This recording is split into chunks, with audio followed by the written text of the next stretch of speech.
సత్య సాక్షి అనుదిన మన్నా ద్వారా మీ అందరికీ శుభోదయం. నేటి యొక్క వాగ్దానము లేవి కాండము 25వ అధ్యాయము 19వ వచనం.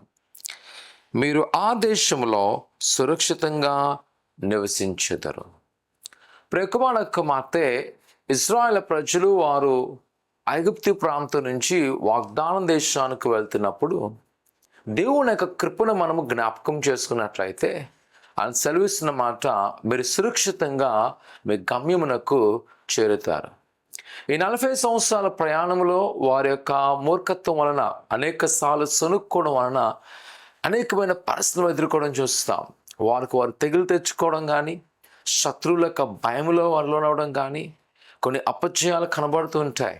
కానీ దేవుని యొక్క వాగ్దానం తెలియజేస్తుంది, ఆయన మిమ్మల్ని సురక్షితంగా దేశంలోకి నడిపించును. అనగా ఆయన వాగ్దానము ఎప్పుడు కూడా మర్చిపోయే దేవుడు కాదు. ఎలాంటి పరిస్థితి అయినా ఆయనకు సహాయం చేసే దేవుడు. ఎవరైతే దేవుని నమ్మకించుతారో, ఆయన మాటకు లోబడతారో, ఆయన ఆజ్ఞలను గైకొంటారో వారి విషయంలో ఆయన ఖచ్చితంగా నెరవేరుస్తుంటాడు. ఈ ఉదయకాల సమయంలో ప్రియ కుమార కుమార్తె, నీ జీవితంలో కూడా ప్రభువు నీ పట్ల గొప్ప కార్యం చేయబోతున్నాడు. ఆయన ఆశ్చర్యమైన కార్యముతో నేను నడిపిస్తాడు.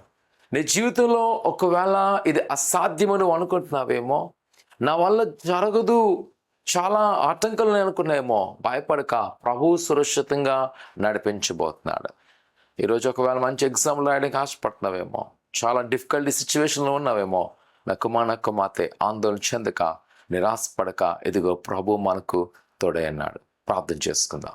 పరిశుద్ధుడా, ఘనమైన దేవానికి కొన్నాళ్ళు, నీ బిడ్డలైన వారిని జ్ఞాపకం చేసుకొని నీ దైవాశంతో నింపండి. వారికున్న కోతులు, వారికున్న ఆటంకాలు యేసు నామమున తొలగించమాట దేవానికి కొన్నాళ్ళు.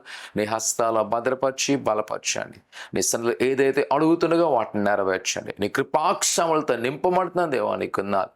నీ సన్నిధిలో ఏదైతే అడుగుతుండగా వాటిని నెరవేరుస్తాం. వారు ముఖ్యంగా ఆయన వారి జీవితంలో ఏదైతే ఇది జరగాలని ఆశ కలుగున్నారో, సురక్షితంగా వారి వాగ్దానాలు మీరు నెరవేర్చమని యేసు నామమున తండ్రి, ఆమేన్. ప్రభువును నమ్మకించండి. ఆయన పట్ల గొప్ప కార్యం చేయను గాక. ఆమేన్.